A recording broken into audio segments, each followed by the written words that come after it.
Hello and welcome to another episode of the Breachside Broadcast, home of the finest voxcasting either side of the breach. On today's episode, we pick up the story of Joss and Kimber as they investigate a series of mysterious accidents in Arcanist safehouses. With help from Howard Langston, they have traced the mystery to a secret warehouse by the railway tracks.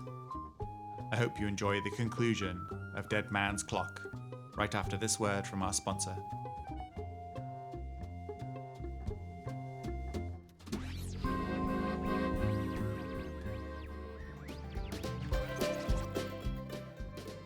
This episode of the Breachside Broadcast is brought to you by Charles Hoffman. Mr. Hoffman would like to remind everyone in Malifaux that creating biological mechanical hybrids is strictly prohibited without express permission from the Guild. All such abominations should be surrendered at once to Mr. Hoffman at the Amalgamation Charter Enforcement Office for deactivation and/or execution.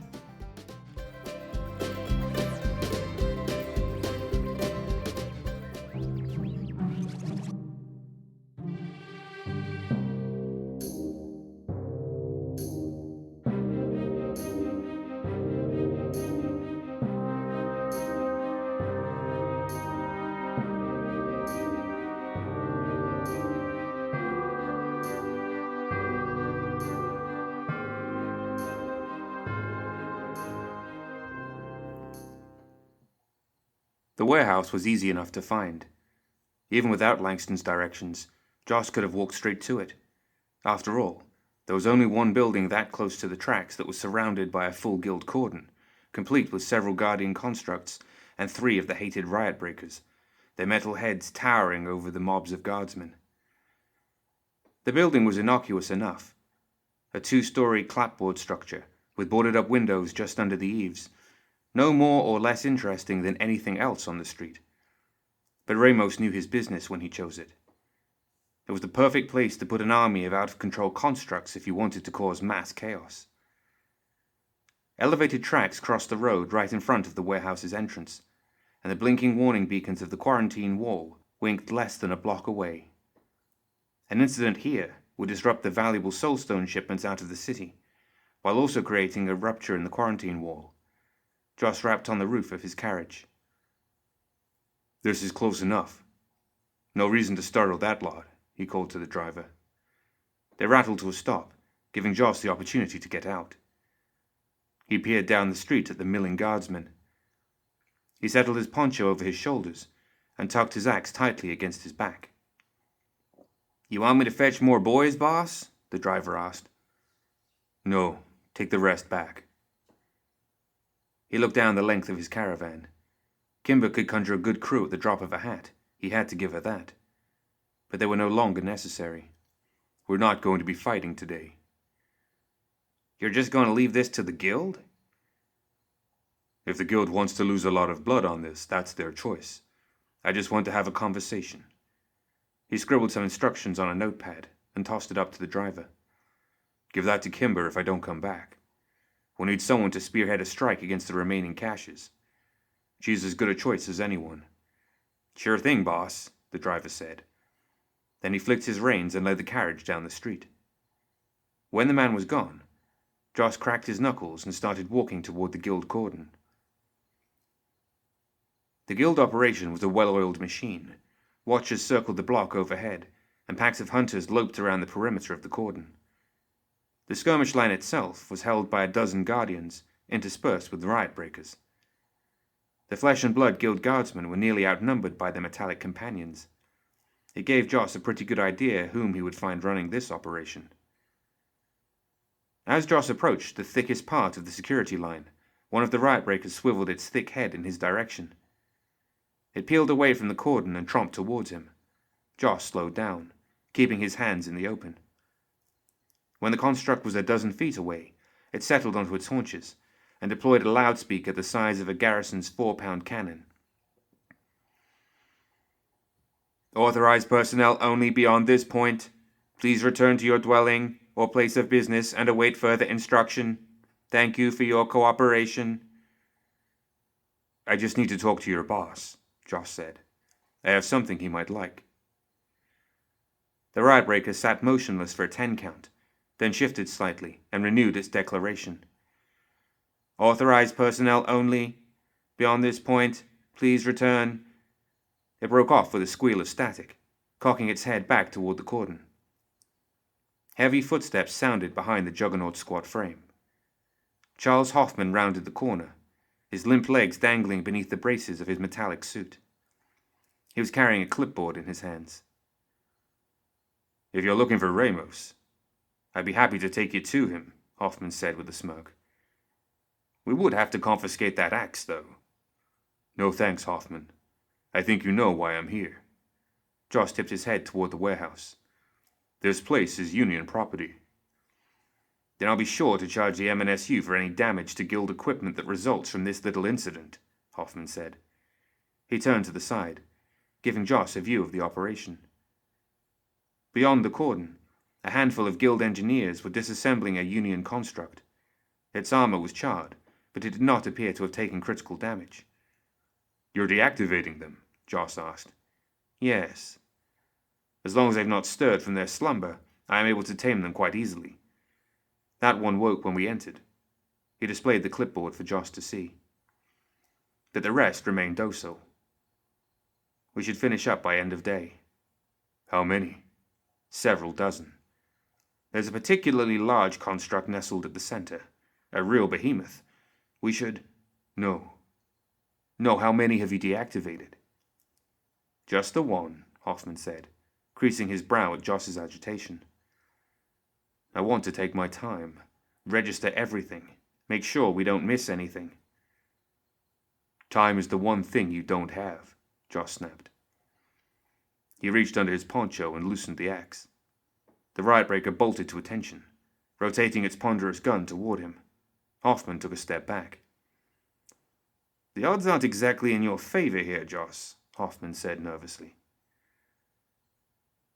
A low, grinding rumble rose behind them.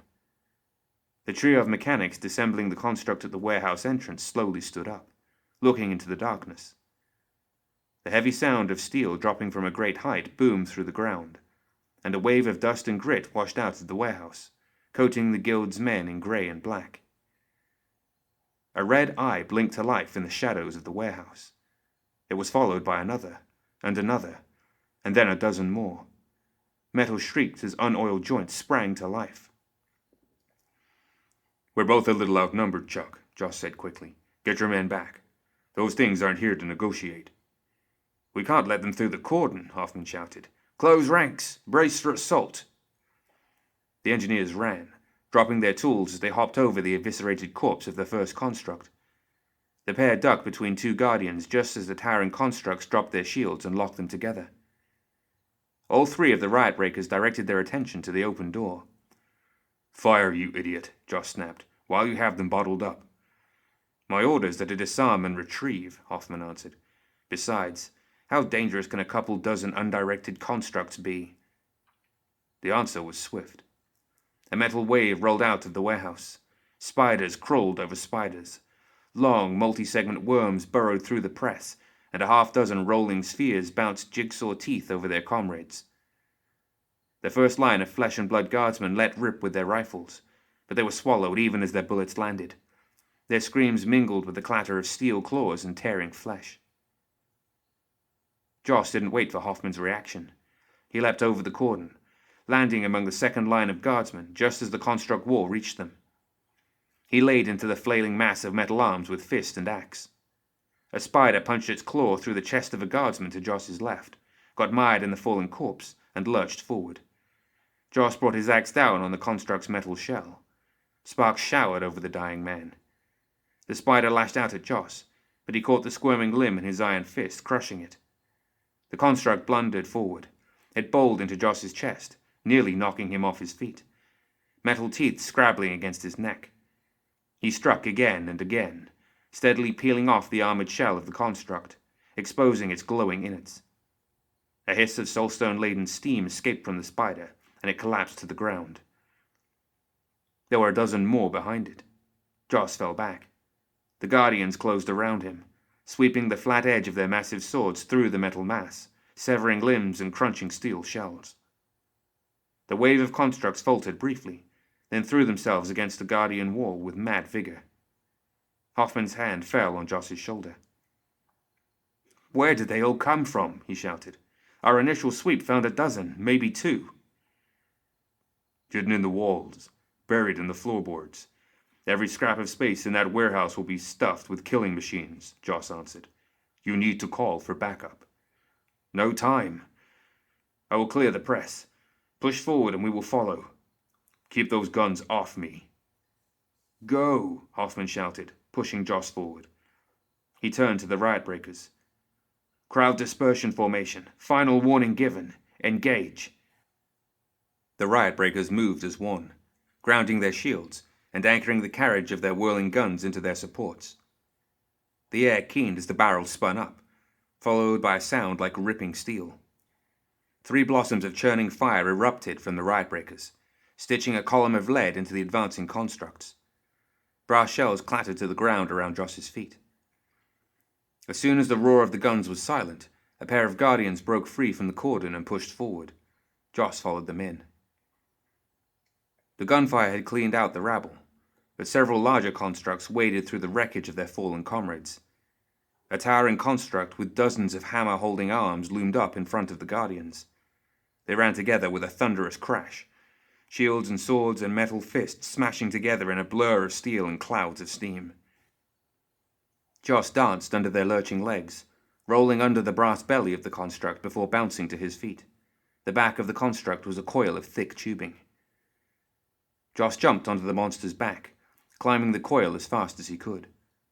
The heat of the construct's boiler singed his face. Joss bounded higher and higher, thanking God for his metal hand. A smaller construct, its arms as sharp and loud as tailor's shears, leapt from the swirling press and sunk its claws into Joss's shoulder. He batted at it with his axe, but as soon as he stopped moving, another construct swept out of the sky and landed on his leg. Coin-sized buzzsaws cut into his knee, rattling against bone and spraying blood. Joss gritted his teeth in pain. He swung his axe in a long arc, scraping the spider off his shoulder and continuing down, striking the flat of the blade against his knee. Gears shattered against the flesh of his thigh, driving broken gears into his skin, but with the amount of adrenaline coursing through him, Joss barely noticed. The behemoth under his hands was twisting about, trying to reach him with its hammer-heavy hands. A fist the size of a barrel whistled over Joss's head. The construct wheeled around, nearly throwing him from its back. He buried his fingers into the tower of conduit that ran the length of its back, punching through the tubing and spilling coolant across his arm. Joss pulled himself higher, hunching next to the construct's right shoulder. Its bulbous head whirred around to face him, its single unblinking eye burning red. Joss threw a leg over its shoulder, riding the construct like a mustang, and then drew his fist back. Pneumatic pistons in his wrist and forearm fired as his knuckles made contact with the construct's eye. The back of the construct's head peeled open, sprouting Joss's wriggling fingers in a blossom of sparkling wires. Joss grabbed a handful of vital machinery and ripped it out. The construct reacted violently. It flayed its arms, sweeping its comrades aside. One massive fist swept down at Joss, still perched on the construct's chest. Joss leapt away, rolling as he hit the ground. The construct's fist landed on its own chin, cratering armor plates and sending sparks into the air. Its arms went limp. It tottered back and forth for a long moment, then tipped gracefully forward and planted its ruined face into the ground. "Well, at least that was the big one," Joss said. He waved to Hoffman. "It should just be cleanup from here on out." The trio of riot breakers rushed forward, forming a cordon around Joss and the fallen construct. Hoffman followed, his metal toes barely scraping the ground as magnetic forces drew him next to the crushed monstrosity. He stared down at it for a long second, and then shook his head. "No," he said. "This one is not on my manifest. There is another." "You're sure? Because this guy is pretty big, I mean." The warehouse shook. The tide of swarming constructs paused for a brief moment. When it resumed, it felt less like a wave of endless attackers and more like rats, fleeing a sinking ship. The riot breakers opened fire. The tide broke over their shields, cut down by supporting guardians, all while Joss and Hoffman watched. The smaller constructs weren't defending themselves. They weren't attacking. They were running away, as though programmed to stay away from whatever was coming. Silence fell. The warehouse groaned again, and shifted, like a cloak being tugged aside. Joss glanced over at Hoffman and shrugged. "All right then, the big one's still left. Whatever." He loosened his shoulders and strode toward the yawning entrance to the warehouse. "Give me some cover." "I need to hold the constructs back," Hoffman said, "to guard the perimeter. If that gets through—" Sure. "Thanks for the help," Joss answered. "Wouldn't want you to risk your neck in there. No problem." "I sent a watcher for reinforcements and alerted the guards at the quarantine wall," Hoffman said quickly. "If you can just wait for a few minutes, we can move on it in force." The roof of the warehouse rippled. Shingles rained down, shattering on the road and raising a cloud of grey dust. "Don't think waiting is an option," Joss said.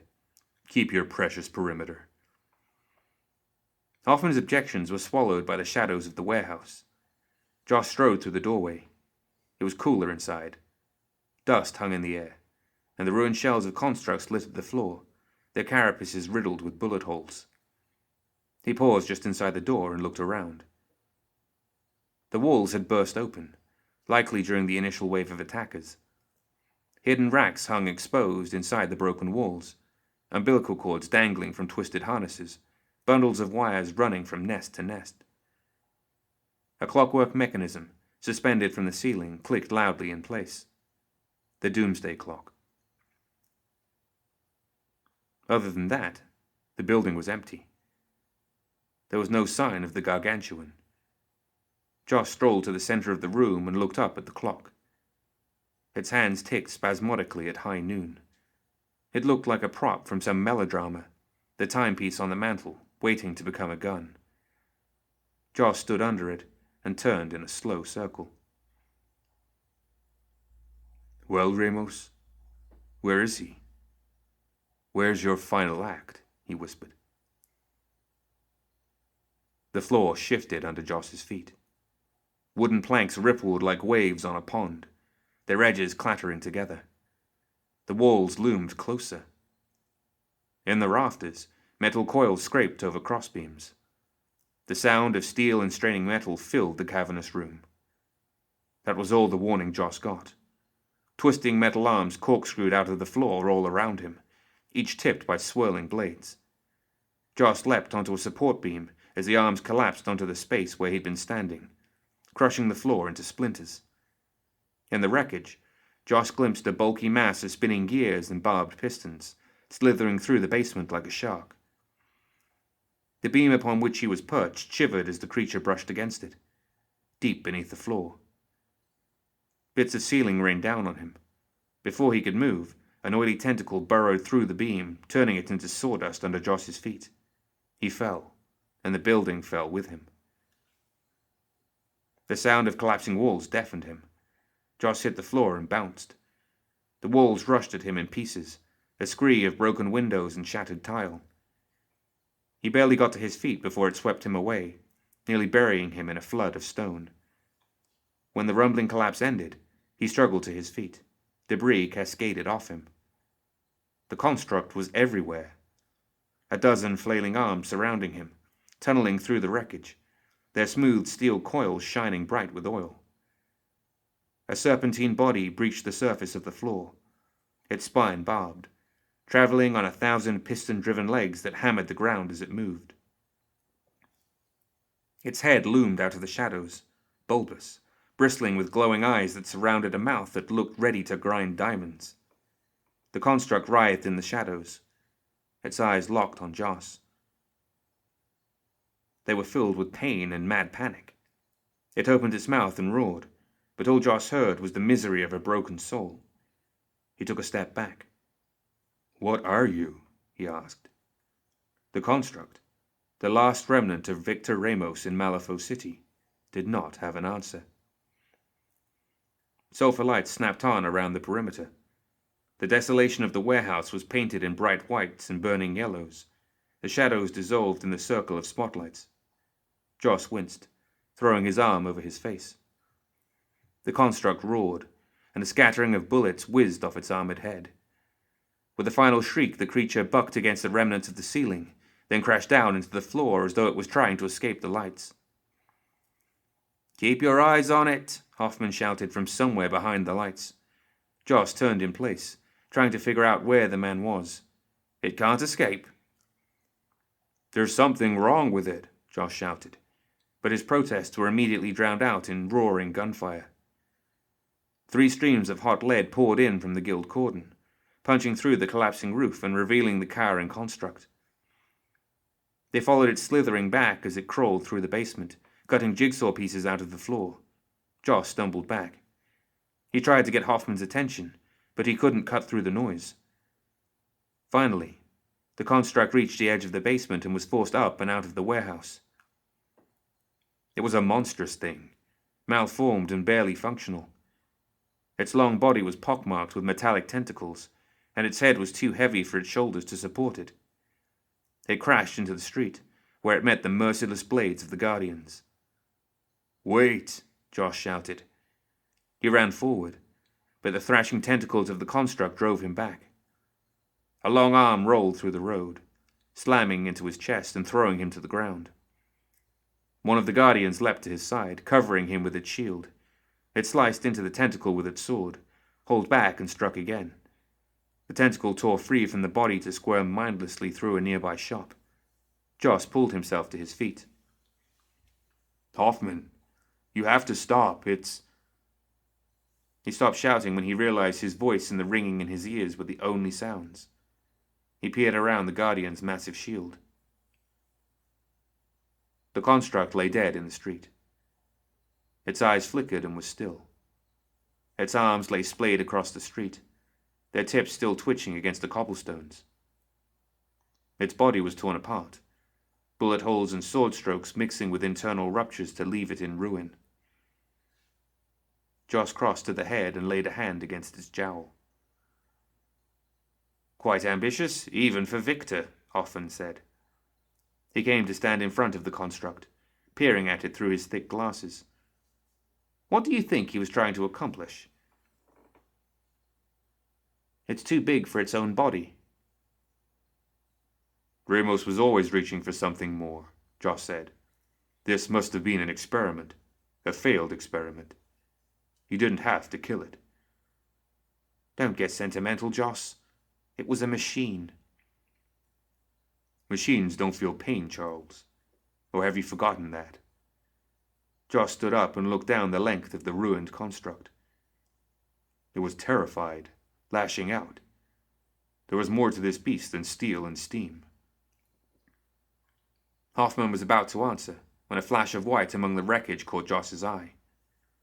Urging his numb legs, he leaned forward. A skeleton grin, gripped in flesh but robbed of its skin, lay just beneath the construct's carapace. Wires burrowed into the jawline, and the hollow socket of an eye sprouted a cluster of pistons. Hoffman's stomach turned. "He has gone too far," Hoffman whispered. "The guild will hear about this. I will add it to the charges that Ramos will face." "That's a stone you probably shouldn't throw. Or has your brother's situation..." "Don't speak of that," Hoffman snapped. He straightened, casting nervous glances around them. Joss let out a wry chuckle. "There's no one to hear of your sins, Charles," he said, motioning to the cadre of constructs that surrounded them. "You've made sure of that. Nothing but loyal soldiers. Loyal to you, deaf to your crimes. But I know what you've done." "How? How could you know?" "Victor made it his business to know. Don't worry, Charles. Your secret is safe." Joss put a hand on Hoffman's steel shoulder, careful not to touch the flesh. Machine to machine. You did what you had to save the person you loved. Victor did the same for me. Who's to say where the line is, what is too far? What we should and shouldn't do in the service of those we love. This Hoffman said, nodding to the construct. This is too far. We don't know who this was. Why Victor did it. Maybe it was a friend gravely wounded, or a child, his body racked with disease. Maybe Victor had a son once, or a brother, and this was the only way he could preserve him. Josh's grip tightened, and their eyes met. Who are we to judge? That's my job. To judge. Josh shrugged, his big shoulders rolling under his parka. There are more of these. Dozens, maybe hundreds. We know a few of them, but Victor was a man of redundancies. If we know of 20 sites, there will be twice that number. Some that even Victor might have forgotten. There was a pause between them, as they both stared down at what was left of the amalgamation. Joss broke the silence. So what is your judgment, Charles? Will you help us find them? If you have a list, you should hand it over. The Guild, these are Union properties in Union districts. If we give the Guild an excuse to start crashing into our safe houses, they'll use the opportunity to raid every Union hall and miners' bar between here and the breach. I'm not asking for Guild help, Charles. I'm asking for your help. Hoffman stared down at the exposed skull of the construct. Joss could tell the man's mind was racing, his eyes flickering from the construct to the guardians standing around them. He was a man of loyalties. Joss understood that. Very well, Hoffman answered eventually. I have my own list. Places where I felt a stirring in steel. But the Guild can't know about this. He picked up a twisted spar from the ground, turning it in his hands as he stared down at the construct. This might be the only way to save them. Good. And there's no reason for them to know. We'll work together.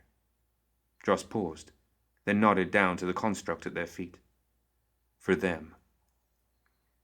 Hoffman smiled, but it was a tight grin, stretched flesh over bone. It's too bad we couldn't save this one. We can't really save any of them, Joss said. But we can give them the piece Ramos stole. That has to be enough.